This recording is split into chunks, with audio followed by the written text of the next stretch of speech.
Hello, welcome back to my channel. I'm Temi and I'm a reader and a researcher, and on this channel we talk about books and doing a PhD, and today we're talking about books. In particular, we're talking about the several books that I have purchased, been gifted, or just received since April.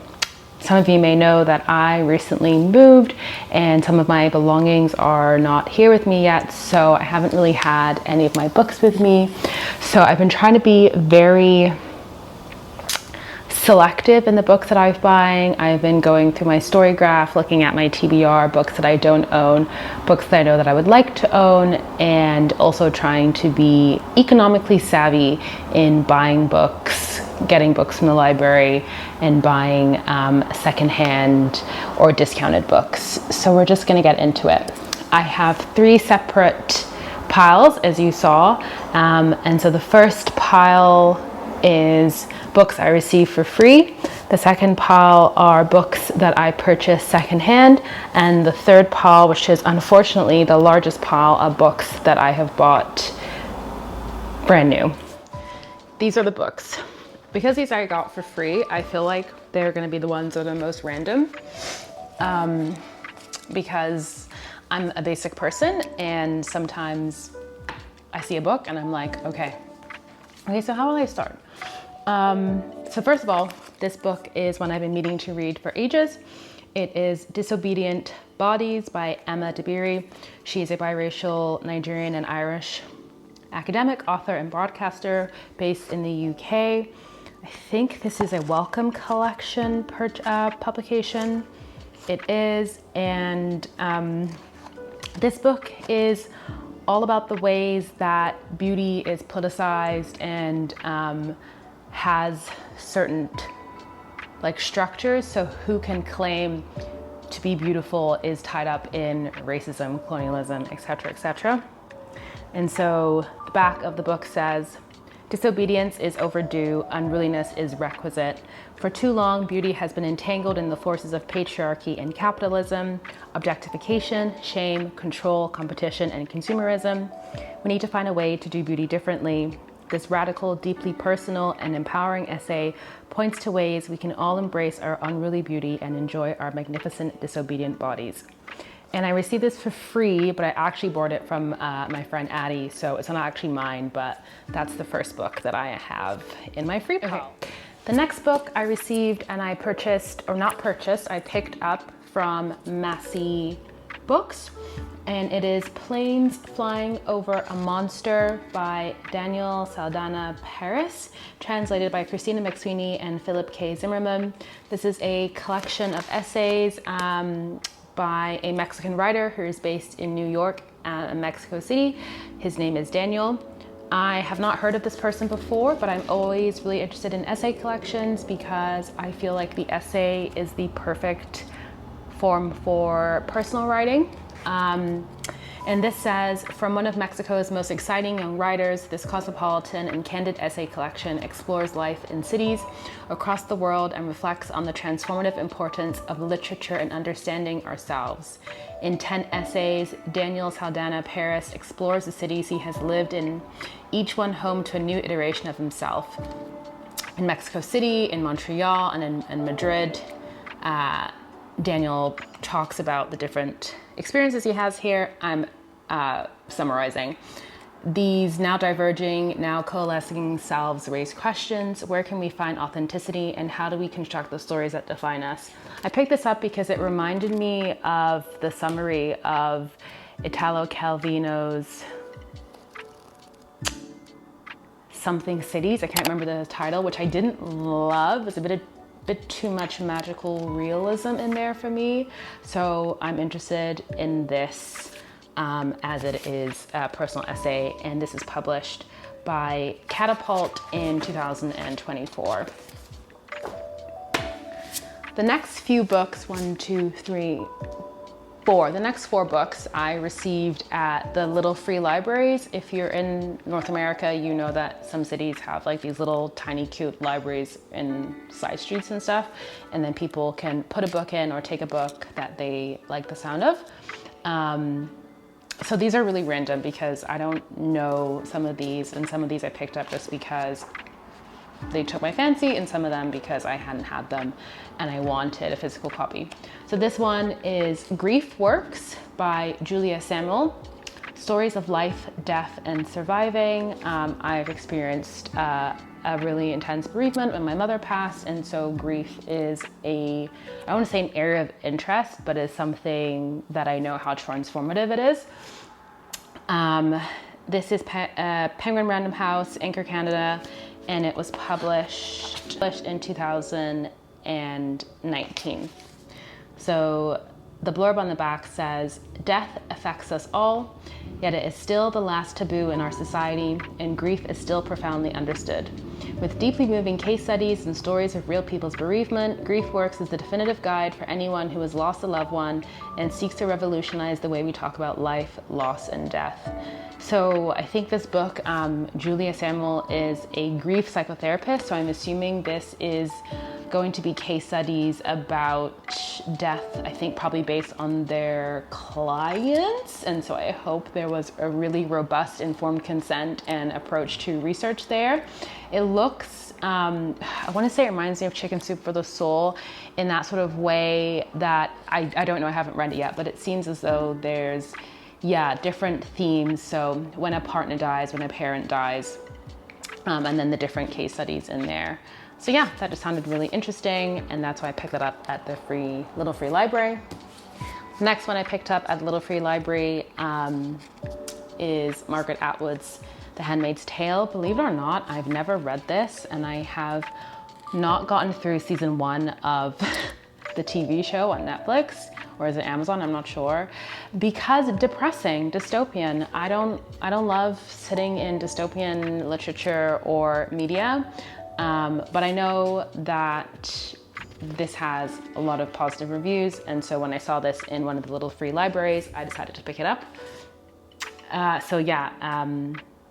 Handmaid's Tale, Margaret Atwood's dystopian future, environmental disasters and declining birth rates have led to a second American Civil War.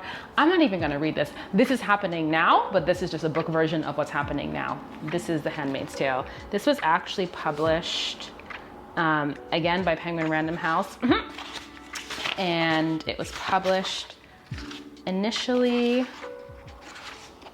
not the quote from Jonathan Swift, Jesus,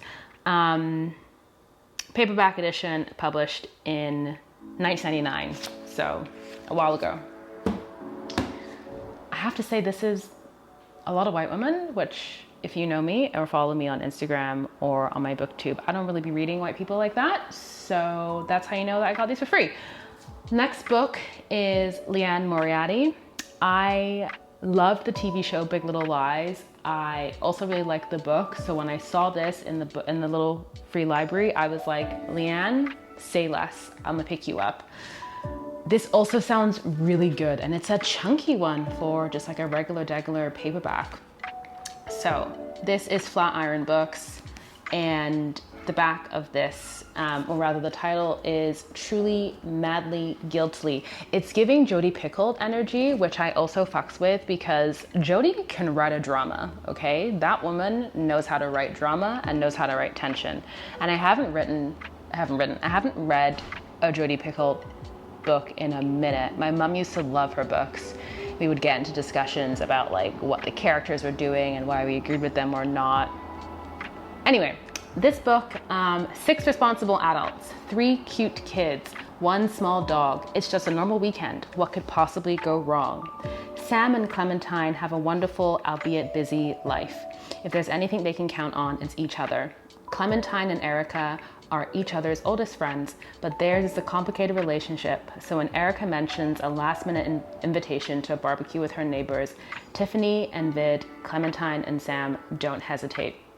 Having Tiffany and Vid's larger-than-life personalities there will be a welcome respite. 2 months later, it won't stop raining, and Clementine and Sam can't stop asking themselves the question, what if we hadn't gone? I'm a ruminator. I think a lot, or rather I overthink a lot. So the what if questions, I really relate to those. This sounds like a drama. It sounds a little bit like a thriller. It sounds good. possibly a winter read. So that's another one I got. I can't believe this one that I found in Little Free Library, because a hardback cover of Torrey Peters' phenomenal Detransition baby. I think I own another hardback, so I will probably gift this one. And yeah, this is such a stunning cover. It is very like the vibe, I think, like a year or two ago, the sort of like abstract swirly covers. I think this is like maybe the North American version, because I think the UK cover is different. This book is a book about 3 women, transgender and cisgender women, and their lives sort of like intertwine and collide, and we see different perspectives, if I'm not mistaken. And it's about mothering, about who is allowed to mother. It is about transitioning. It is about transness. And as a debut, I've stopped reading debuts because I don't find them, I don't find that I tend to get on with them, but this was just so, so good. The blurb, where is the blurb? So yeah, we have Reese, Ames, and Katrina. And so Reese is in a loving relationship with Amy, an apartment in New York City, a job she didn't hate. She had scraped together what previous generations of trans women could only dream of, a life of mundane bourgeois comforts. The only thing missing was a child, but then her girlfriend Amy detransitioned and became Ames, and everything fell apart. Now Reese is caught in a self-destructive pattern, avoiding her loneliness by sleeping with married men. Such a good book. If you haven't read this, I highly recommend this. And that was just such a great find in the Little Free Library. And the last thing that I picked up for free, again from the Little Free Library, is a issue of Monocle magazine. I used to subscribe to this. This was a gift subscription I got when I was living in Berlin. An ex of mine purchased me the subscription. They're usually really expensive. Yeah, they're £8 or $15 or Canadian $20. And I found this in a Little Free Library, and I completely picked it up because I love Monocle magazine. It is, I think it's like a design, technology, politics magazine. I don't actually know initially when it started. I don't think it's important, but this is the May 2024 issue, and it's about the design awards. But then the reason why I was really interested in this is because it says B is for bibliophile, 50 books to own. And I haven't even looked at that. So let's see, what does it say? This is gonna piss me off. Yeah, so this is the Essential Reading Global. I just went through, and it's very Eurocentric. I'm not surprised. So like, I don't know, I probably wouldn't agree with this. Shout out to Ivana, because Annie Ernaux is on this list, and so I know she'll love that if you're watching. So yeah, I picked this up, and I'm looking forward to give it a flip through.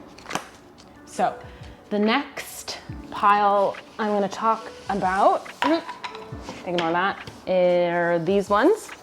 And these are books that I got secondhand. And so there aren't that many of these books. So I think this one I got is just an absolute steal, and I also can't believe that I found it. And it is Elena Ferrante, My Brilliant Friend. I'm sure anyone watching knows of this. I had never really heard of this author before. It's not really in my purview. Got this from Open Books in Chicago. I was in Chicago recently at the Chicago Literary Festival, and this book I got, I want to say for $7. Yeah, I got it for $7 or something ridiculous like that. Everyone's talking about it, and it's about friendship. I'm a friendship researcher, so I thought, okay, I'll get it at my library. There's like 1,000 million people on the holds list for the library, put myself on there, and then I came across this a couple of weeks ago, and I thought, okay, I'll get it. So yeah, book one of the Neapolitan novels. We'll see how I get on with it. The next secondhand book I also got from Open Books in Chicago at the Literary Festival, and it is finally going to be my first Jhumpa Lahiri read, and it is a collection of essays or short stories, I believe, The Interpreter of Maladies This is published by Mariner Books, Houghton Mifflin, and the back of this says, the winner of the 2000 Pulitzer Prize for Fiction, the stunning debut collection unerringly charts the emotional journeys of characters seeking love beyond the barriers of nation and generations.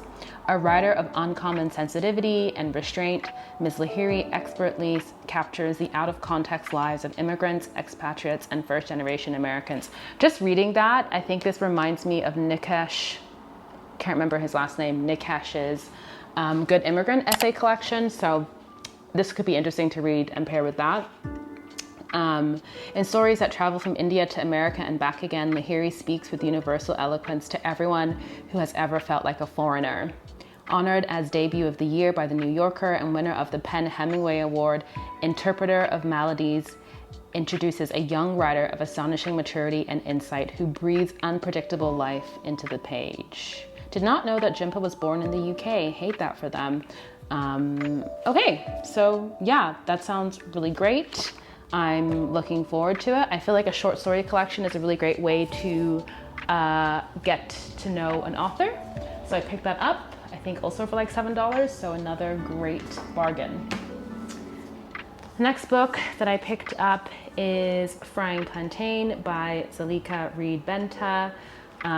This is a Canadian-Jamaican author. This book is published by House of Vanessa, and I think it was published in 2019. This is another selection of short stories about Cara Davis, who is, I think, a second generation Canadian, Jamaican Canadian, growing up in Toronto, Eglinton West neighborhood. And the stories are, I think, can be read alone, but they all sort of interconnect in like, they follow, it's like coming of age in that way. And so I think it's like a very standard coming of age immigrant type story. I'm not even a third through, maybe a quarter in right now. I am enjoying it. Like, it's easy to read. It's funny. It's the same kind of tensions. You know, I'm not Jamaican enough. I'm not Canadian enough. Colorism, etc., etc. I sound like I don't like it. It's just like, it's very stereotypical of the sort of immigrant tension story. And that's just like not something I love. I picked this up at Pulp Fiction Books for $10.95, and it was a signed copy. So, love that for me. The last book that I picked up is this really random book called Bowl of Cherries, a novel by Millard Kaufman. I read the back and I was really intrigued by it. And also the author was hella old, so they were born in 1917, which I think is wild to me. Okay, so the blurb says, kicked out of Yale at age 14, Judd Breslau falls in love with Phillips Chatterton, a bathrobe-wearing Egyptologist working out of a dilapidated home laboratory. There, young Valerie Chatterton quickly leads Breslau away from his research and into, in order, the attic, a Colorado equestrian ranch, a porn studio beneath the Brooklyn Bridge, and a jail cell in southern Iraq, where we find him awaiting his own execution while the war rages on in the north. Written by a 90-year-old debut novelist, Bowl of Cherries rivals the liveliest comic epics for giddy wordplay and gleeful invention. This is a book of astounding breadth and sharp consequence, containing all the joy, madness, terror, and doubt of adolescence and everything ever. Gay love, travel, hijinks, war. No, not war. We don't love that. Travel. 90-year-old debut novelist. That sounds great. The font is so small. I'm not gonna sure if you're gonna pick that up. So I might actually. Oh, look at little Millard. Look at Millard. So yeah, I think I picked this up for like $2. I was really hooked by the blurb. It's like nothing I hadn't heard of before. So yeah, it's giving Shakespearean drama, crazy hijinks. So we will see eventually when I get to that. I also don't know what to make of the cover. It's really random. Totally random. So those are the books that I bought secondhand. And now we're on to the biggest pile. Oh God, the biggest pile. I don't love that. I don't love this for me. This is not cute. These are the books that I bought brand new. Was easily over $200 here. And I'm gonna say that because a lot of people will do like hauls and be like, book hauls, and then like, tell us how much you spent. Tell us how much you spent. Like how much are y'all spending? So I think 200 new easily, I think. And yeah, like 30, 40 secondhand. That's a lot of money. It is a blessing to be able to spend that much money on books. This is from April to now, so over 6 months, which is a little, it's too much. It's not even a little too much. It's too much.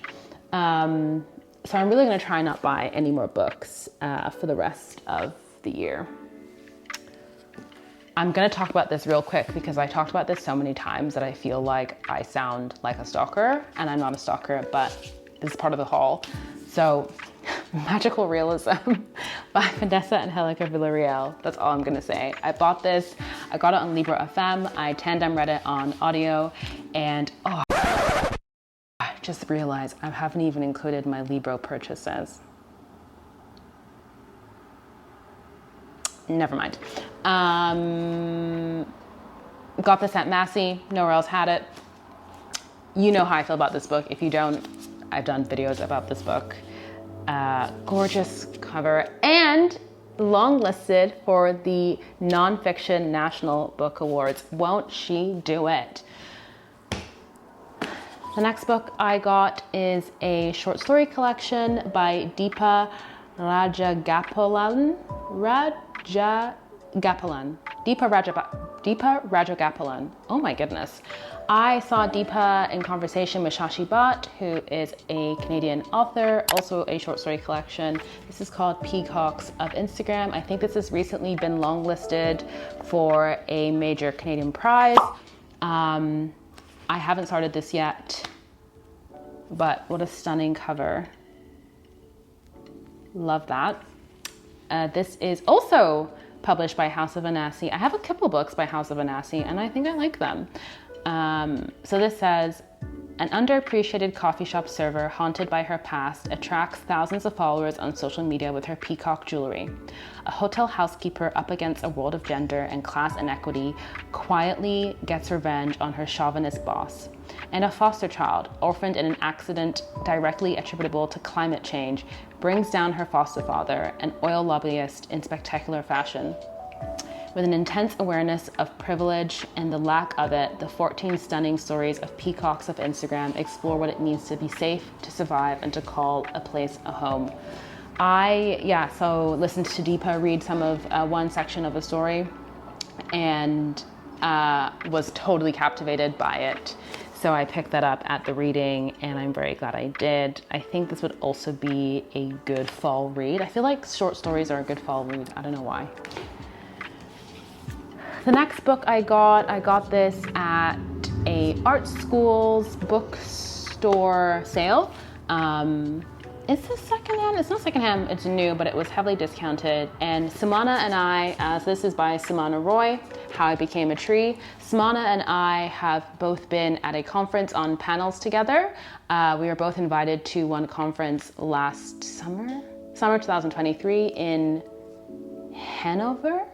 I was in person, Sumana was unable to make it over there. And the conference, her panel was about this book, How I Became a Tree. Just so fun, just so phenomenal. First published in India to great acclaim by Yale University Press. Sumana is an academic. This exquisitely crafted meditation on trees is already on its way to becoming an international classic. Sumana Roy's How I Became a Tree offers a new vision of what it means to be a human in the natural world. Hailed by reviewers as a love song to plants and trees and an ode to all that is unnoticed, ill, neglected, and yet resilient, Roy's stunning meditations on trees, forests, plant life, time, self, agency, and more emulate trees' spacious, relaxed rhythms. This, for some reason, is making me think of braiding sweetgrass I feel like this would be a similar vibe to that. And yeah, Sumana is an associate professor of English and creative writing at Ashoka University in Haryana, India.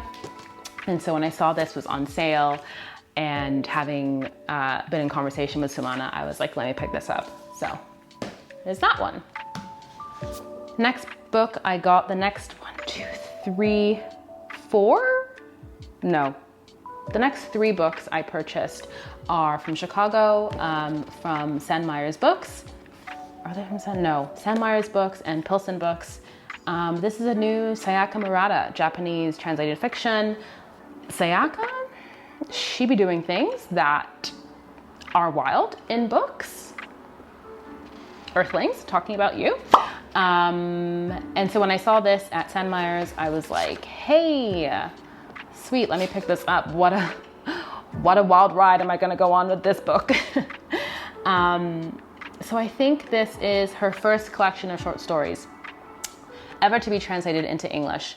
Life Ceremony unleashes unforgettable characters from the realms of Murata's otherworldly imagination. These loners and outsiders include a woman foraging for wild plants in urban Tokyo, a sentient curtain named Puff, who is in love with a teenage girl whose regiment adorns, and a future bride eager to share the realities of her many distinctly fractured personalities with her unknowing fiancé. With unexpected humor and strange, shocking narrative twists, Murata throws the norms of society into sharp relief and shows the great power of those who refuse to fit in. I love their writing, Just Earthlings. Really, I was not prepared. So I'm really looking forward to this. And I think this would also be a good winter read. Again, short stories in winter. I feel like that's what it is. The next book is Kintu. I got this at Pilsen Books and the Chicago Literary Festival. Not Pilsen Books, Pilsen Community Books. And this is by Jennifer Nansubuga Makumbi. This is a Kenyan author anniversary edition. I feel like this is historical magical fiction a little bit. First published in Kenya in 2014 by Transit Books. Kintu is a modern classic, a multi-layered narrative that reimagines the history of Uganda through the cursed bloodline of the Kintu clan. Divided into 6 sections, the novel begins in 1750 when Kintu Kida sets out for the capital to pledge allegiance to the new leader of the Buganda kingdom. Along the way, he unleashes a curse that will plague his family for generations, getting immediate vibes of Kelechi Okafor's. Is it Kelechi Okafor's? I can't remember. It's someone's short story collection that blew my mind. No, Balu Babalola's collection of short stories. I can't remember the name, but I'll insert it here. For some reason, one of the stories, this book is reminding me of one of the stories in that collection. He unleashes a curse that will plague his family for generations. In an ambitious tale of a clan and a nation, Makumbi weaves together the stories of Kintu's descendants as they seek to break from the burden of their shared past and reconcile the inheritance of tradition and the modern world that is their future. So yeah, that sounds great. Again, another chunky book. And again, look at this tiny ass writing. Like, hello? Do they not know that I have other things to be doing? Also, stunning cover. I would love this as a print.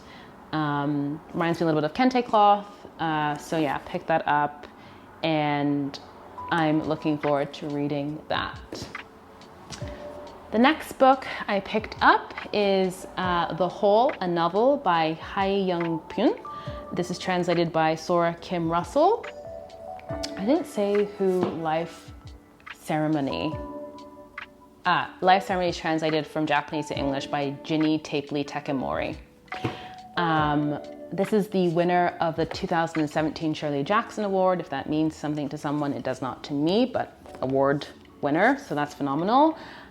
This is Korean translated fiction, which I don't think I have read that much of. This might be my first. That's why I picked it up. I'm trying to get into more translated fiction by women. No, I have read another Korean translated fiction, Kim Jung-yoon. Can't remember, born in like 1982. I'll insert that here. Listened to that in like a day. That had a really interesting cadence. Anyway, The Whole. Misery meets the vegetarian in this bestseller from Korea, a psychological thriller about loneliness and the dark truths we try to bury. I think I've said this before, but I'm really interested in relationality. It's my research area, friendships, interpersonal connections, intimacy. So when I see any stories that are sort of related to those themes, I'm really interested in them.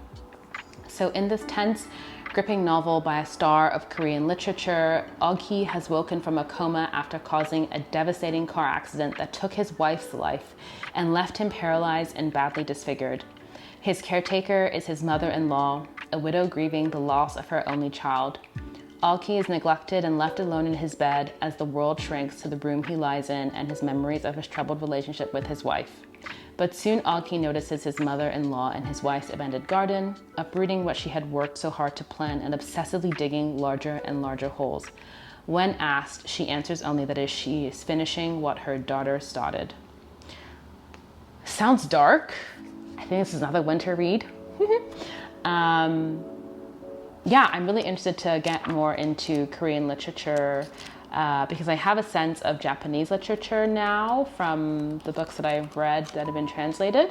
So I saw this and I was excited to pick it up. We have 6 more. Miyako Kanai? Mild Vertigo. I'm thinking of Miyako Kawakaki.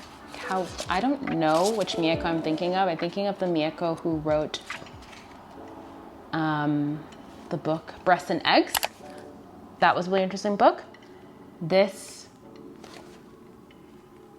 I can't remember where I picked this up. I picked this up, I think also where I picked up this book. Mild Vertigo by Miyako Kanai, translated by Polly Barton, with an afterword by Kate Zambreno, published independently by ND Books, New Directions paperbacks, in 2002, but only translated last year.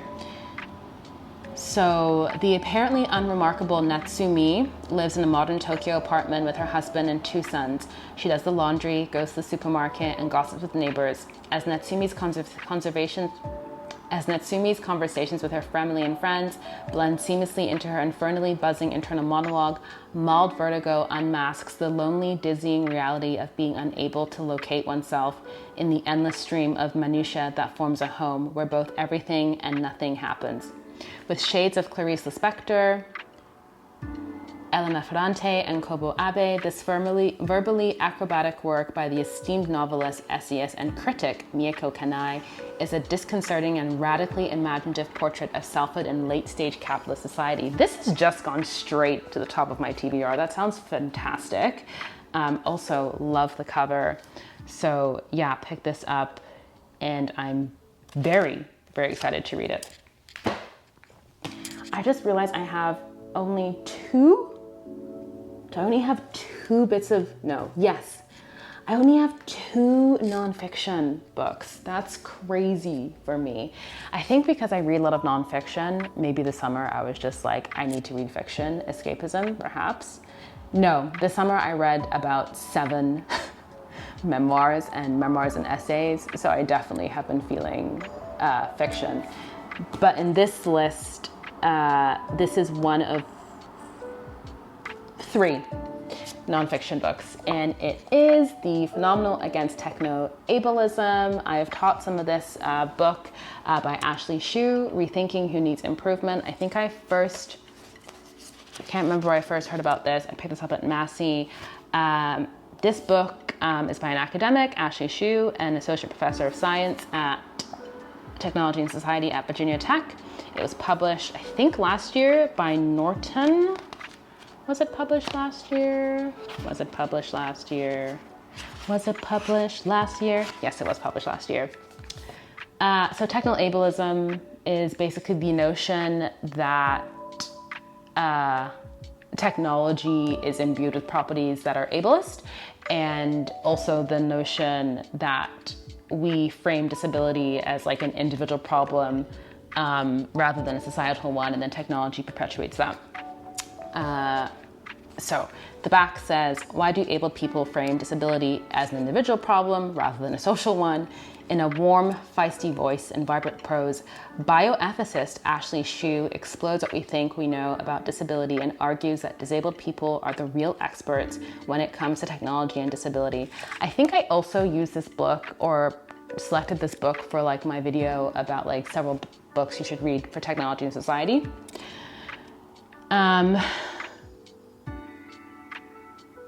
Yeah, she argues that disabled people are the real experts when it comes to technology and disability. The future is surely disabled, whether through changing climate, new diseases, or space travel. It's time we learn to envision disabilities not as liabilities, but as skill sets enabling all of us to navigate a challenging world. I think also maybe Hannah.May had this on a list, and that's where I first heard about it last year. Yeah, short book, has questions for reading, which I love too. Yeah, 100 and something pages. I'm not sure when I'll read this because I just can't see myself being in this mindset, because any nonfiction stuff that is around technology and society would be around my PhD. But something I'll probably dip in and out of. The next book I got on my birthday, or the next two books I got on my birthday, I purchased for myself. This is Tanya Takak, I think is the pronunciation. Split Tooth. I think this is a very inventive novel. It is prose, poetry, a fierce, tender, heartbreaking story like anything you've ever read. Penguin Random House, published in 2019. A girl grows up in Nunavut in the 1970s. She knows joy and friendship and the love of her parents. She knows the tedium of the everyday world and the raw, immoral power of the ice and sky, the seductive energy of the animal world. She knows the ravages of alcohol and violence at the hands of those she should be able to trust. She sees the spirits that surround her and the immense power that dwarfs all of us. When she becomes pregnant, she must navigate all of this. Haunting, brooding, exhilarating, and tender all at once, Split Tooth moves effortlessly between fiction and memoir, myth and reality, poetry and prose. Tagak conquers a world and a heroine readers will never forget. I think that they had this on their Twitter, how to pronounce their name. This, I think, is a winter read. I started reading this when I first bought it because I sat at a cafe after on my birthday waiting for a friend. And I think this is the first, or one of the first, Indigenous fiction books that I will be reading. So I'm going to prioritize this in my winter reads for sure. So that is Split Tooth, and also a really nice cover. Another nonfiction. Okay, so we have 3 nonfiction. Woo! Got this from Spartacus Books, Pluto Press, who I love. This is by Nada Elia, Greater Than the Sum of Our Parts, Feminism, Internationalism, and Palestine. How is the struggle for Palestinian freedom bound up in other struggles, and how are activists coming together globally to achieve justice and liberation for all?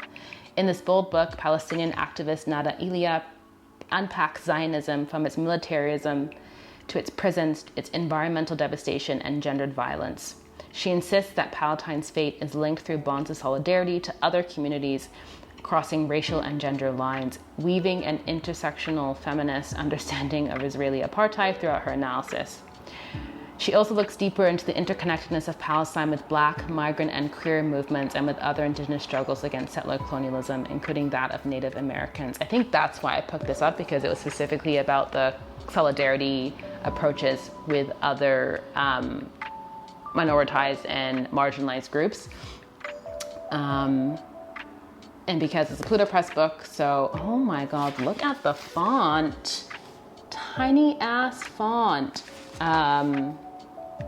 So yeah, I feel like this will be something that you can read essay by essay, or chapter by chapter rather. Look, the introduction is called Introduction, Feminist, Abolitionist, and Indigenous Horizons in the Struggle Against Settler Colonialism and Apartheid. Wow. Don't know when I'll read that, but definitely one I think is important for me to add into, especially my thinking and my theorizing about Black feminisms. The last two books, I don't like doing these long videos because I just feel like nobody wants to listen to me for that long, well and truly. This book, I haven't really heard anyone talking about it. I listened to a phenomenal podcast interview. The podcast interviewer was just so detailed, had clearly done his research, really looked into the writer, and yeah, I just thought that that was really lovely. So this is The Story Game. Again, just a stunning cover, stunning cover by shze-hui tjoa. And I think it is a memoir, but I have been reading about this and everyone says it's really inventive and really a new way of doing memoir. This was gonna be my last memoir read of the summer, but I really held off purchasing this until I think I was waiting to get some good news and it was gonna be a treat. It was a treat purchase. Don't remember. Yes, the good news happened and I got it. It's by Tin House.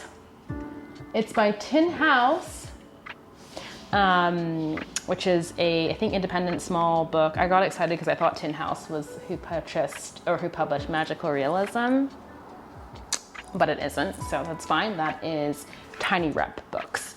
The Story Game. In the humid dark of an eucalyptus scented room, a woman named Hui lies on a mattress telling stories about herself to her listener, a little girl. She talks about her identity as a child of an immigrant, her feelings about being in a mixed-race marriage, her opinions on mental health. But as her stories progress, it becomes clear a volatile secret lurks beneath the surface. There are events in Hui's past that have great significance for the person she's become, but that have gone missing from her memory. What is it exactly that is haunting her? Who is the little girl she talks to? And who is Hui herself? As the conversation continues, what unfolds is a breathtaking, unexpected journey through layers of story towards truth and recovered identity, a memoir that reenacts in tautly novelistic fashion the process of healing that author shze-hui tjoa moved through to recover memories lost, to complex PTSD, and eventually reconstruct her sense of self. Stunning in its originality and intimacy, The Story Game is a piercing tribute to selfhood and sisterhood, a genre-shattering testament to the power of imagination, and a one-of-a-kind work of art. Do you know what? It does sound really similar to magical realism, talking about truth, talking about reconciliation of fracturing, of harm, talking about memory, talking about identity, inventive memoir form. These two. I'm really excited to read this, but I'm trying to let myself wait. Delayed gratification, get to know it. So yeah, really love this book cover and I'm really excited to read this book.